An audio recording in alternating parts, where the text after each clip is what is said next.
সূরাতুল আনআম থেকে কয়েকটি আয়াত তেলাওয়াত করা হয়েছিল।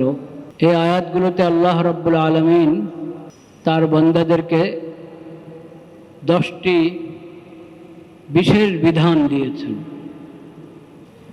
এবং সেগুলোকে আল্লাহ তাআলা ওয়াসিয়াত নাম দিয়েছেন। প্রতিটি বিধান সম্পর্কে আল্লাহ বলেছেন আল্লাহর পক্ষ থেকে এগুলো তোমাদের জন্য ওসিয়ত, মানে বিশেষ এবং গুরুত্বপূর্ণ বিধান। সেই বিধানগুলো হলো প্রথম যে বিধানটা সেটা হলো আল্লাহ রাব্বুল আলামিন যা হারাম করেছেন ওই হারাম বস্তুগুলোর মধ্যে সবচেয়ে ভয়ঙ্কর হারাম হলো শিরক। আল্লাহ বলেছেন লা তুশরিকু, তোমরা কেউ আল্লাহর সঙ্গে কাউকে শরীক করো না।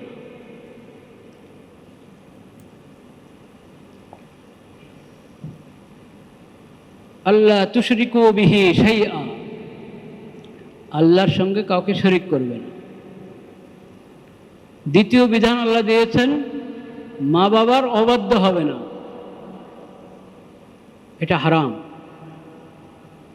মা বাবার সঙ্গে সুন্দর ব্যবহার, সুন্দর আচরণ করবে। ওয়াবিল ওয়ালিদাইনি ইহসানা।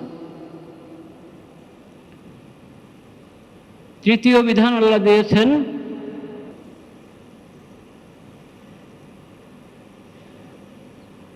অভাব অনটনের কারণে, দারিদ্র্যের কারণে, দারিদ্র্যের ভয়ে সন্তান করবে না।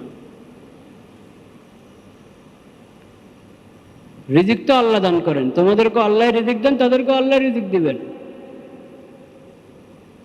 কাজেই অভাবের কারণে, দারিদ্র্যের কারণে বা দারিদ্র্যের ভয়ে ওয়ালা তাকরাবুল ফাওয়াহিশা মা যাহারা মিনহা ওয়া মা বাতান। আরেকটি বিষয় যেটা আল্লাহ হারাম করেছেন, সকল অশ্লীল কথা, অশ্লীল কাজ, প্রকাশ্য অপ্রকাশ্য, সমস্ত অশ্লীলতা থেকে দূরে থাকবে, অশ্লীলতার কাছেও যাবে না। অশ্লীল কথা, কাজ হারাম। ওয়ালা তাকতুলুন নাফসাল্লাতী হারামাল্লাহু ইল্লা বিল হক যালিকুম ওয়াসাকুম বিহি লাআল্লাকুম তাআকিলুন। আল্লাহ যে প্রাণকে মর্যাদা দান করেছেন, নিরাপত্তা দান করেছেন, সেই প্রাণকে তোমরা প্রত্যেক মানুষের জানমালের নিরাপত্তা আল্লাহ তাআলা দিয়েছে। যতক্ষণ সে ওই মর্যাদা ধরে রাখবে ততক্ষণ সে নিরাপদ।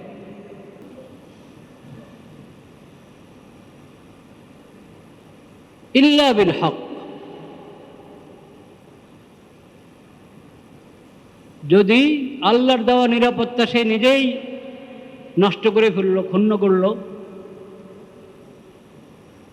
আল্লাহ তার জানের যে মর্যাদা দান করেছেন সেটা সে নিজেই নষ্ট করে ফেলল, এবং সেই কারণে আল্লাহর পক্ষ থেকেই বিধান এসেছে তার উপর দণ্ডবিধি প্রয়োগ করার জন্য, সেটা ভিন্ন কথা। সেখানে তার উপর দণ্ডবিধি প্রয়োগ হবে, সেটা বলা আছে অন্যান্য আয়াতে, হাদিসে, কি কি কারণে আল্লাহর দেওয়া নিরাপত্তা কি কি কারণে ভঙ্গ হয়ে যায়। ওটা বান্দা নিজেই আল্লাহর দেওয়া মর্যাদা এবং তার জানের যে নিরাপত্তা আল্লাহ দান করেছেন সে নিজেই ওই নিরাপত্তাকে নষ্ট করে দিয়েছে। তখন আল্লাহর পক্ষ থেকে আবার বিধান আসবে শাস্তির। ওটাকে আল্লাহ বলছেন ইল্লা বিল হক,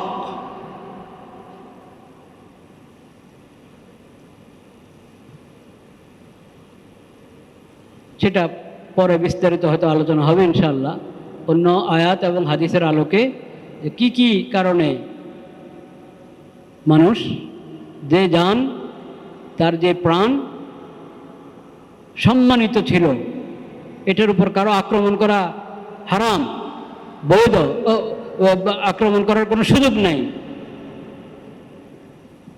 তাকে কষ্ট দেওয়া হারাম, কষ্ট দেওয়ার কোনো বৈধতা নাই। সেই ব্যক্তি আবার কেন তার উপরে শাস্তির বিধান আসে, ও বিবরণ অন্য আয়াতে হাদিসে আছে, সেটা ইনশাআল্লাহ পরে আলোচনা হবে। এখানে হলো যে আল্লাহ বলছেন, আল্লাহ কি কি হারাম করছেন, আল্লাহ নবীকে বলেছেন তাআলাও, তোমরা আসো। আল্লাহ কি কি হারাম করেছেন আমি তোমাদেরকে পড়ে শোনাই, আল্লাহর কালাম তেলাওয়াত করে শোনাই। প্রথম, শিরিক করবে না। দ্বিতীয়, মা বাবার অবাধ্য হবে না। তৃতীয়, অভাবের ভয়ে সন্তানকে।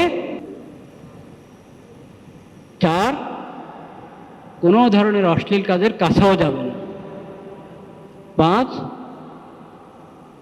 আল্লাহ মানুষকে তার জানের নিরাপত্তা দান করেছেন, তুমি এটা ক্ষুণ্ণ করবে না, আল্লাহর নিরাপত্তাকে ক্ষুণ্ণ করবে না। হ্যাঁ, সে যদি নিজের নিরাপত্তা নষ্ট করে দেয়, অবৈধ কাজ করে, সেখানে আল্লাহর যে বিধান সেই বিধান প্রয়োগ হবে, সেটা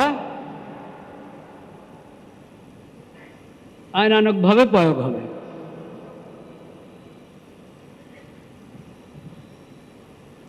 যাদের হাতে আইন তারা সেটা প্রয়োগ করবে, তাদের উপরে ওই আইন প্রয়োগ করা ফরজ। যালিকুম ওয়াসাকুম বিহি লাআল্লাকুম তাকিলুন, এগুলো আল্লাহর পক্ষ থেকে তোমাদের জন্য বিশেষ ওসিয়ত, বিশেষ বিধান, যদি তোমরা বুঝতে। ওয়ালা তাকরাবু মালাল ইয়াতীমি ইল্লা বিল্লাতী হিয়া আহসান হাত্তা ইয়াবলুগা আশুদ্দাহ। আর কি হারাম করেছেন আল্লাহ তাআলা? এতিমের সম্পদ, এতিমের সম্পদ নষ্ট করবে না। এতিমের সম্পদ তো তোমার হাতে আমানত, এটা যত্ন করে রাখবে, তার জন্য তার কাজে খরচ হবে, অপচয় যাতে না হয়, অপব্যয় না হয়। আর অন্য কেউ এখান থেকে নিয়ে যাবে, খেয়ে ফেলবে, খরচ করে ফেলবে, এটা তো একবারে হারাম।